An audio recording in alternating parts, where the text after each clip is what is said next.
अपने छठी कैलाश पहाड़ में,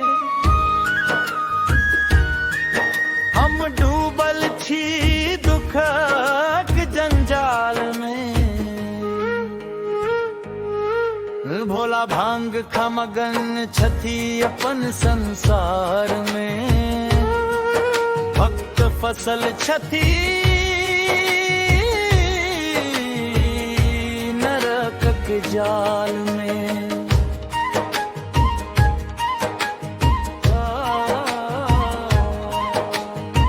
हे भोलेनाथ सुनु हमरा पुकार, आहा बिना कौन करत उद्धार।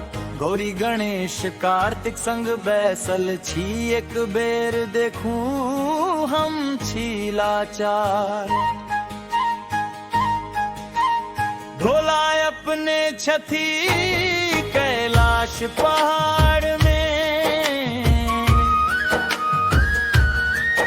हम डूबल छी दुखक जंजाल में। ए भोला भांग खमगन छठी अपन संसार में, भक्त फसल छठी नरक जाए।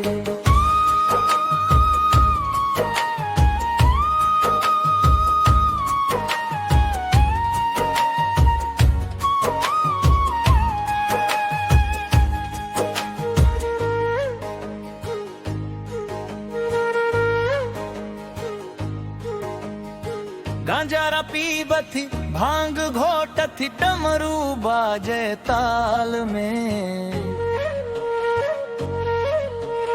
एक बेरे अब दया करू बाबा,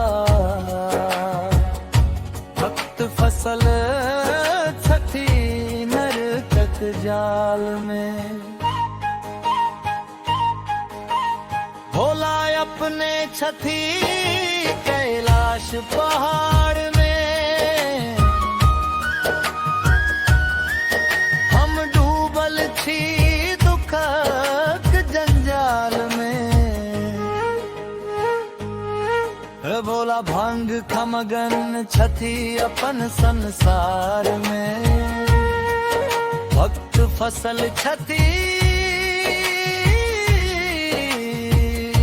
नरक जाल में।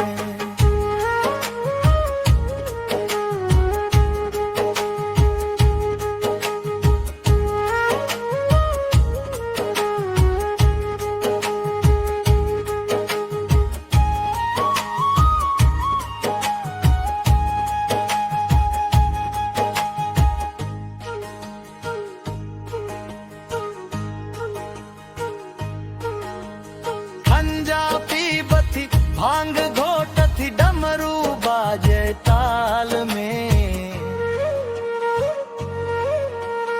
एक बेर अब दया करू बाबा, भक्त फसल छठी नरक जाल में। भोला अपने छठी कैलाश पहाड़ में,